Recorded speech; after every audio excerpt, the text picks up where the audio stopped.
I'm going to be talking about special functions. These are several different kinds of functions which have interesting properties. First, I'll discuss special cases of linear functions. Say that we have a linear function f of x equals mx plus b.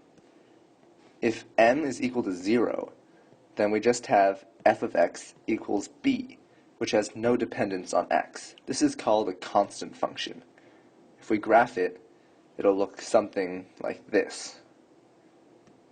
Just a straight horizontal line.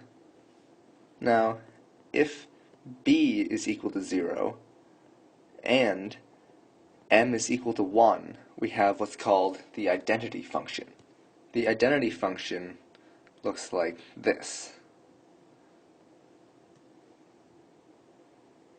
It's a line of slope 1 that passes through the origin, and the function can be written f of x is equal to x. This function is special because if we think about f as an operation that's acting on x, then the identity function doesn't change x at all.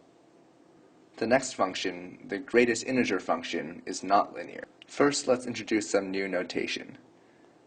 This means the greatest integer less than or equal to x.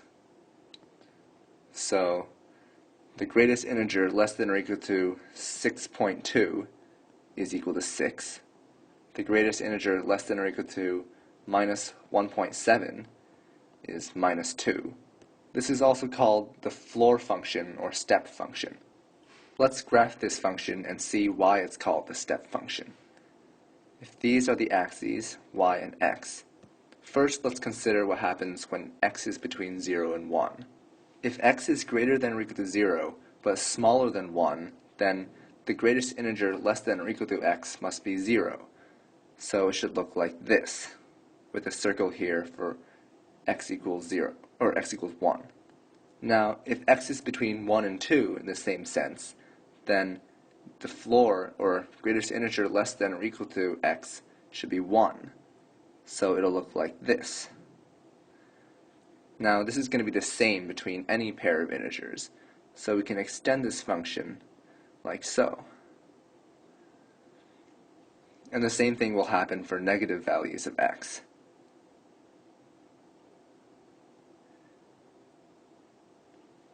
Now these little line segments look sort of like the steps on a stair, which is why it's called the step function. The next function is the absolute value function. We've already discussed absolute values, but not as a function. So if f of x is equal to absolute value of x, what would the graph for this look like? Let's draw it and see. First, these will be the y and x axes.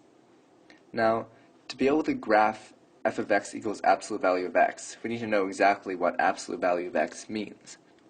So the very definition of it is minus x if x is less than 0, and x if x is greater than or equal to 0. So first let's graph the second half, where x is greater than or equal to 0. This is just going to be x, which should look like a line of slope 1, starting from the origin. Now for x less than 0, it's going to be minus x, and minus x has slope minus 1, so it'll look like this, and also touch the origin. So the absolute value function will take this v shape.